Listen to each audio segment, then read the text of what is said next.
Far out in the cold, dark reaches of space, a team of scientists was working on Europa, one of Jupiter's icy moons. They had been sent there to study the strange patterns they'd seen under the thick layer of ice. For years, people wondered if there was life hidden beneath that frozen surface. But what they found wasn't life, at least not human life. One day, while drilling through the ice, they hit something hard. It wasn't rock or metal. It felt alien. When they pulled it out, everyone stared at it in awe. The object looked like a large, glowing crystal with intricate carvings all over it. No one knew what it was or how it got there. Some thought it might be an ancient artifact left behind by another civilization. Others believed it could be dangerous. Dr. Elena Voss, the lead scientist on the mission, examined the object closely. She noticed strange symbols etched into its surface. "This isn't natural," she said to her team.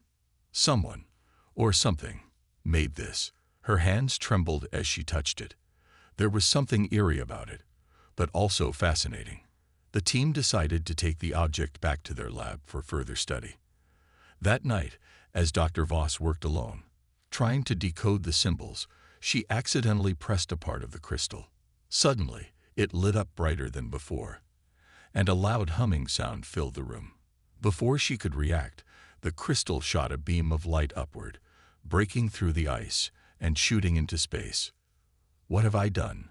she whispered, panic rising in her chest.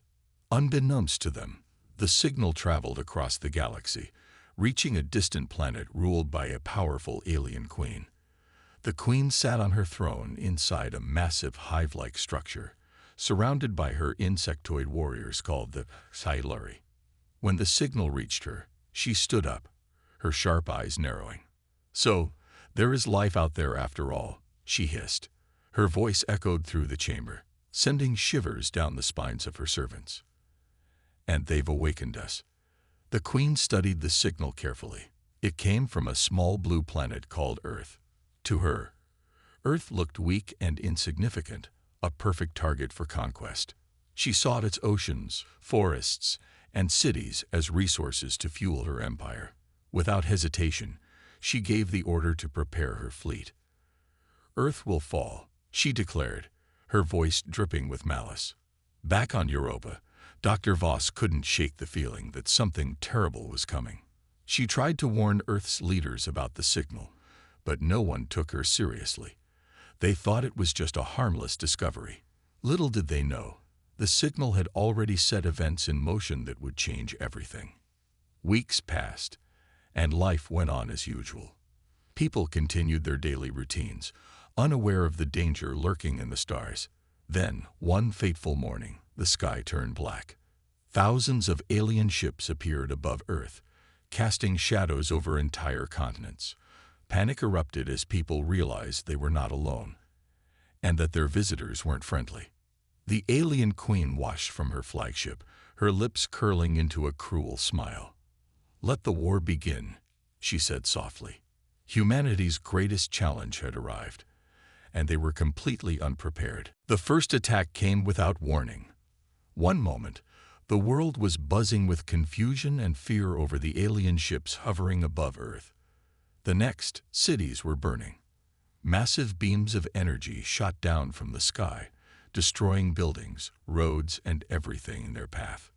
People ran for their lives, screaming as chaos erupted everywhere. The aliens, known as the HFY, didn't speak or negotiate. They attacked with cold precision, showing no mercy. Dr. Elena Voss watched the destruction unfold on a news screen in her lab. Her heart sank as she realized her discovery had caused this nightmare. "This is my fault," she muttered, tears streaming down her face. But she knew there was no time to dwell on guilt. Humanity needed answers, and fast.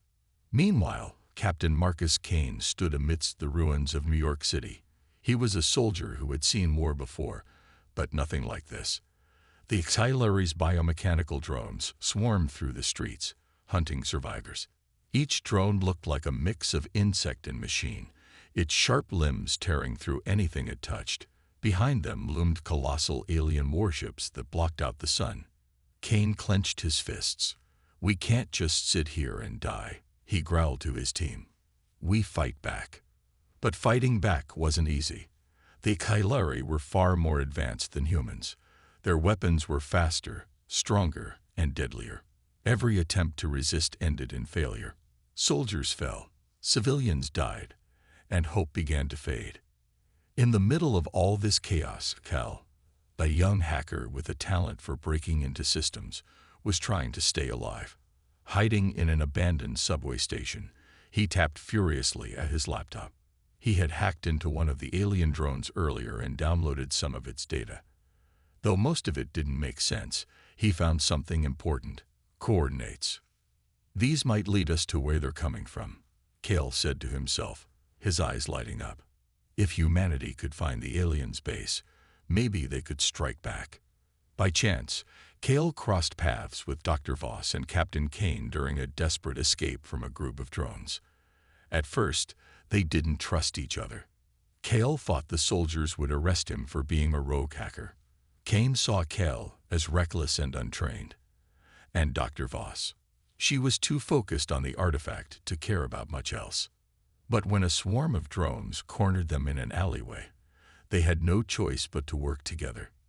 Kane used his rifle to hold off the attackers while Cale rigged a makeshift EMP device using parts from his backpack. When the EMP went off, the drones froze, giving the trio enough time to escape. After catching their breath, they decided to team up. Dr. Voss explained what she knew about the artifact. It was ancient, powerful, and possibly the key to stopping the Kylari. Cale shared the coordinates he'd found, suggesting they might lead to a way to fight back.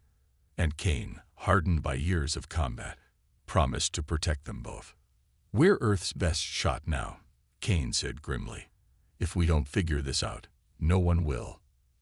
As they prepared for their journey, the weight of responsibility settled heavily on their shoulders. The Kylari weren't slowing down. More cities burned, more people died. Time was running out. For the first time since the invasion began, however, there was a glimmer of hope. Maybe, just maybe, humanity still had a chance. The trio, Dr. Elena Voss, Captain Marcus Kane, and Cale, traveled across the ruins of Earth, following the coordinates Cale had found in the alien data. Each step felt heavier than the last. The world around them was broken. Cities reduced to rubble, forests scorched, and skies filled with the hum of alien ships. Survivors they met along the way begged for help or whispered stories of horrors caused by the Kylari. But there was no time to stop. They had a mission: to unlock the secret of the artifact and save humanity. When they finally reached the location marked by the coordinates, they found themselves standing before an old underground bunker. It looked like it had been abandoned for decades, but something about it felt alive. The air buzzed faintly, and the walls seemed to pulse with a dim light. Dr. Voss led the way inside, her heart racing. She knew this place wasn't human-made, it was alien. Inside the bunker, they discovered more artifacts similar to the one Dr. Voss had found on Europa. These objects were glowing faintly, their surfaces covered in the same strange symbols she'd been studying. Her eyes widened as she realized what they were looking at: pieces of a weapon. "This is it," she said, her voice trembling with excitement. "These artifacts are part of something bigger, a weapon designed to fight the Kylari." Cale frowned. "A weapon? Are you sure?" "Yes," she replied. "But we can't use it yet. The weapon needs energy nodes, special parts that power it. And those nodes are scattered across Earth, hidden in places guarded by the aliens." Captain Kane crossed his arms. "So we're back to square one. We need to find these nodes if we want to stand a chance." Dr. Voss nodded. "It won't be easy. The Kylari know how important these nodes are. They'll do everything they can to stop us." The first node was located deep in the desert, near what used to be a military base. The journey there was dangerous. Alien patrols roamed the area, and the heat was unbearable. Supplies were running low, and tensions grew between the three of them. Cale argued with Kane over their strategy, while Dr. Voss stayed focused on the mission, ignoring their bickering. When they arrived at the base, they saw it was heavily guarded. Swarms of biomechanical drones patrolled the perimeter, and towering alien sentries stood watch. Getting past them would take skill, courage, and luck. "We'll never make it through all of them," Kale muttered. "We don't have a choice," Kane shot back. "If we fail, billions more will die." Dr. Voss came up with a plan. Using Cal's hacking skills, they created a distraction. He hacked into one of the drones, making it malfunction and attack the others. The chaos gave them just enough time to sneak into the base. Inside, they faced traps and challenges left behind by the aliens. At one point, Kane nearly got crushed by falling debris, but Voss pulled him out just in time. Finally, after hours of searching, they found the energy node. It was small, glowing brightly, and humming with power. Dr. Voss carefully picked it up, her hands shaking. "This is it," she whispered. "One down, 2 to go." As they made their way back to safety, the group couldn't help but feel a mix of relief and dread. They had succeeded this time, but the next nodes would be even harder to reach. The Xilari were watching now, and they wouldn't underestimate humanity again. Still, for the first time since the invasion began, hope flickered inside them. Maybe, just maybe, they could win this war. With the first energy node secured, the trio, Dr. Elena Voss, Captain Marcus Kane, and Kale, knew their fight was far from over. The Xilari were relentless, and every victory came at a cost. But something had changed. Word of their success spread among the survivors, sparking a small flame of hope in humanity's darkest hour. People who had given up began to rise again, determined to resist the alien invaders. In hidden corners of the world, rebel groups formed. Some were soldiers like Kane, others were ordinary people pushed to their limits. They used whatever weapons they could find: guns, knives, even makeshift explosives made from scavenged alien tech. Slowly but surely, humans started fighting back. Kane became a symbol of this resistance. He trained survivors, teaching them how to take down drones and avoid detection. His gruff demeanor softened when he saw the courage in these people. "We're not just fighting for ourselves," he told them. "We're fighting for everyone who didn't make it." Meanwhile, Kale worked tirelessly to reverse engineer stolen alien technology. In an abandoned warehouse turned makeshift lab, he tinkered with pieces of downed drones and damaged weapons. "If we can figure out how their tech works, we can use it against them," he explained to Dr. Voss. It wasn't long before his efforts paid off. Using alien parts, Kale created EMP grenades capable of disabling entire swarms of drones. He also built cloaking devices that allowed rebels to move undetected through enemy-controlled areas. These innovations gave humanity a much-needed edge in the war. Dr. Voss continued studying the artifact and the energy node. She learned more about its power and how it could disrupt the Xilari's hive mind, a network that connected all their forces to the alien queen. "If we activate the weapon, we might be able to cut her connection to her army," she said during one of their late-night planning sessions. "But we still need 2 more nodes," Kane reminded her. "And the aliens aren't going to let us waltz in and grab them." The second node was located in a flooded city, once a bustling metropolis now submerged under water due to the Xilari's attacks. Reaching it meant diving into the murky depths, where alien creatures lurked. The mission was risky, but there was no other option. Before heading out, tensions flared between the trio. Kane wanted to charge in headfirst, relying on brute force. Kale argued for stealth, insisting they'd fail without careful planning. Dr. Voss tried to mediate, reminding them they needed each other to succeed. In the end, they combined both approaches. Kale hacked into the city's old security systems, creating diversions to draw the aliens away. Kane led a team of divers to retrieve the node, while Dr. Voss monitored their progress from above. Underwater, the mission was fraught with danger. Giant aquatic drones patrolled the ruins, their glowing eyes scanning for intruders. Kane narrowly avoided being caught in their claws, and several divers lost their lives protecting him. But despite the odds, Kane reached the node and brought it back to the surface. When they reunited, relief washed over them, but only briefly. The Xi were adapting. Their attacks grew fiercer, their defenses tighter. The alien queen, furious at humanity's resilience, vowed to crush the rebellion once and for all. As the group rested, exhausted but alive, Dr. Voss looked at the two nodes in her hands. "We're halfway there," she said softly. Kane nodded, his jaw clenched. "And we're not stopping until we finish this." For the first time, humanity wasn't just surviving, it was fighting back.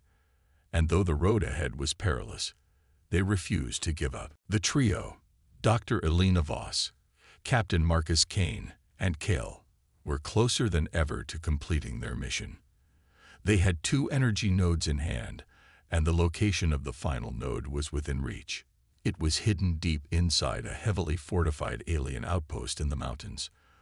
The journey there would be dangerous, but they knew it was their only chance to activate the weapon and stop the alien queen.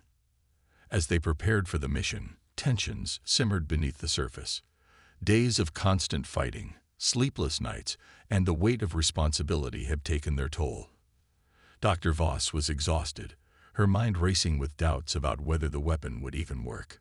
Kane's patience was wearing thin, his frustration boiling over whenever things didn't go as planned. And Kale, though brilliant, often clashed with Kane over strategy. Still, they pushed forward. The resistance movement depended on them. Survivors across the globe looked to them as symbols of hope. Failure wasn't an option. When they reached the mountainous region where the last node was hidden, they found it crawling with Silari forces. Giant warships hovered above, casting long shadows over the jagged peaks. Patrols of biomechanical drones scoured the area, searching for intruders. Getting past them, unnoticed, seemed impossible. Kale came up with a risky plan. "We'll split up," he suggested. "I'll create a distraction using EMP grenades while you two sneak into the outpost. Once you have the node, we regroup at the extraction point." Kane frowned. "Splitting up is too dangerous. We stick together. We don't have time to argue." Kale snapped. "If we don't move now, we'll lose our chance." Dr. Voss stepped between them. "Cal's right. This might be our only shot. Trust me, I can handle myself." Reluctantly, Kane agreed. The group split up, each heading toward their assigned roles. Kale set off explosives near the edge of the outpost, drawing the attention of dozens of drones. As chaos erupted, Dr. Voss and Kane slipped into the compound undetected. Inside, the air was cold and heavy with the hum of alien machinery. They moved quickly, following the map Cal had created from hacked data. Finally, they reached a chamber where the third node rested on a pedestal, glowing faintly. Dr. Voss carefully picked it up, her hands trembling with relief. But before they could leave, alarms blared throughout the outpost. Reinforcements poured in, cutting off their escape route. Trapped, they realized something had gone terribly wrong. Moments later, a transmission crackled through their comms. A voice spoke, one they recognized all too well. It belonged to General Hayes, a high-ranking human official who had been overseeing Earth's defense efforts. "This is your fault," Hayes said coldly. "You've caused enough destruction. I've made a deal with the alien queen. She'll spare what's left of humanity if you surrender the artifact." Betrayed and furious, Kane clenched his fists. "That coward sold us out." Dr. Voss felt sick. He doesn't understand what's at stake. If the Queen gets the weapon, she'll destroy us all. Outside, Kale fought desperately to hold off the advancing aliens. When he heard the betrayal, his heart sank. He knew he couldn't let the others down. Summoning every ounce of courage, he launched a final assault, sacrificing himself to clear a path for Dr. Voss and Kane to escape. As they fled the outpost, carrying the precious node, they heard Cal's voice one last time over the comms. "Finish this," he said weakly. "For all of us." Heartbroken but resolute, Dr. Voss and Kane vowed to honor his sacrifice. With the weapon complete, they prepared for the final battle. But the cost of victory weighed heavier than ever. The final piece of the weapon was in their hands, but Dr. Elena Voss and Captain Marcus Kane knew the hardest part was yet to come. With Kel's sacrifice fresh in their minds, they prepared for the most dangerous mission of all, infiltrating the alien Queen's mothership. It was a massive fortress-like vessel that loomed over Earth like a shadow, its surface covered in glowing veins of alien energy. If they succeeded, they could end the war. If they failed, humanity's last hope would die with them. Dr. Voss studied the artifact carefully, assembling the 3 energy nodes into place. The weapon hummed softly, its glow pulsing with power. "This is it," she said, her voice steady despite the fear inside her. "If we can get close enough to the Queen, this will sever her connection to the hive mind. Without her commands, the Silari army will collapse." Kane nodded grimly. "Then let's make sure we don't fail." Using stolen alien tech, they disguised themselves as drones, blending in with the swarms heading toward the mothership. The plan was risky. Just one wrong move would expose them. But they had no other choice. As they approached the ship, the sheer size of it made even Kane feel small. Its jagged edges and glowing panels looked like something out of a nightmare. Inside the mothership, the air was thick and humid, filled with strange clicking sounds. The walls seemed alive, pulsating faintly as if the ship itself were breathing.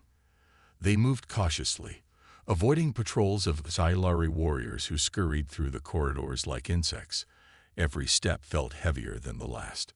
Finally, they reached the heart of the ship, the throne room. There, sitting atop a massive organic-looking chair, was the alien Queen. She was enormous, her body covered in armored plates and glowing veins of energy. Her eyes glowed with cold intelligence as she watched them enter. "So you've come," she hissed, her voice echoing through the chamber. "You humans are stubborn, I'll give you that. But you're also weak. Did you really think you could defeat me?" Kane stepped forward, gripping his weapon tightly. "We're not weak," he growled. "And we're not afraid of you." The Queen laughed, a sound that sent chills down their spines. "Your resistance is meaningless. Even now, your leaders beg for mercy.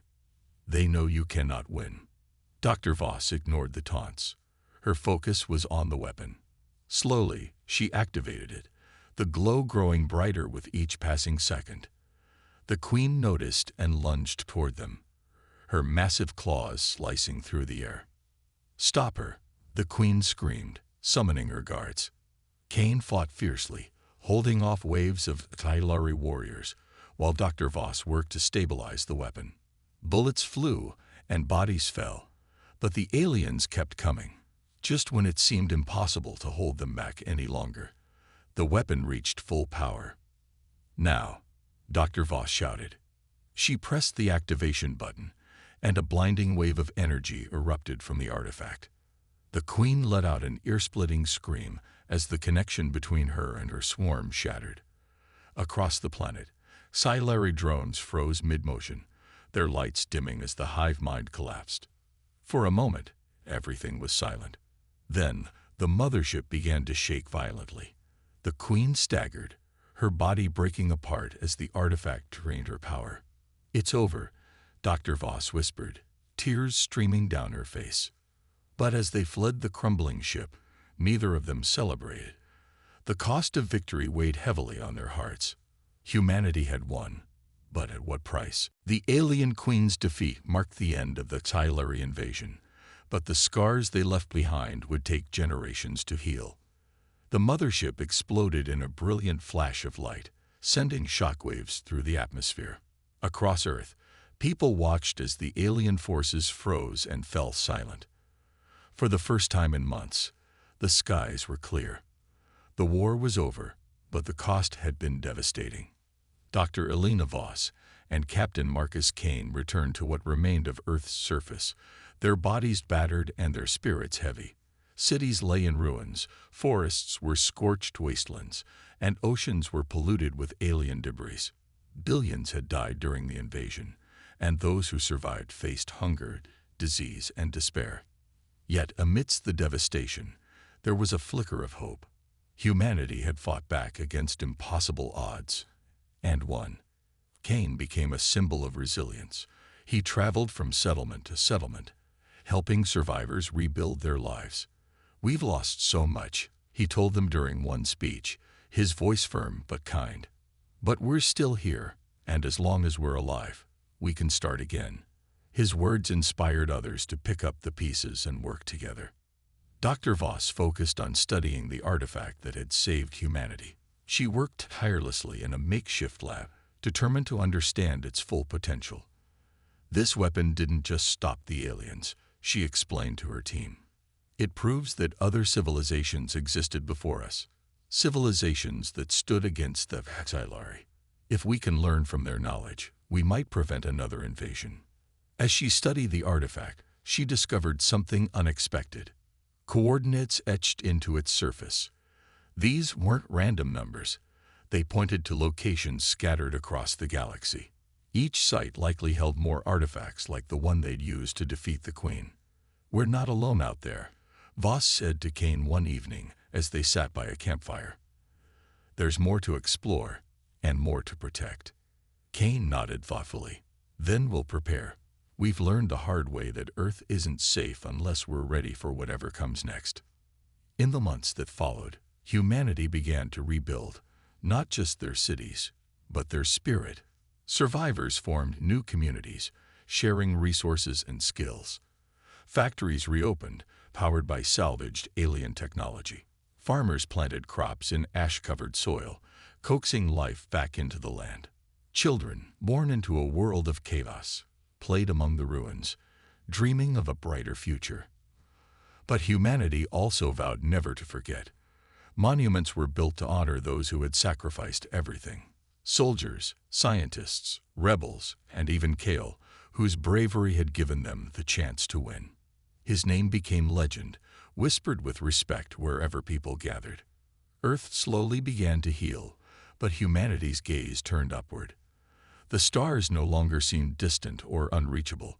They were a reminder of both the dangers and opportunities waiting beyond their planet. With the coordinates from the artifact guiding them, plans were made to build faster ships capable of traveling deep into space. "We won this war," Dr. Voss said at a meeting of Earth's leaders. "But it's only the beginning. Out there, we'll find allies or enemies. Either way, we must be ready." Captain Cain stood beside her, his expression resolute. "And this time, we won't wait for them to come to us." As humanity looked toward the stars, they carried with them the lessons of the past. They had faced annihilation and emerged stronger. Though the road ahead was uncertain, they moved forward with determination. For now, Earth was safe, but somewhere out there, among the countless planets and civilizations, new challenges awaited, and humanity was ready to face them. The end.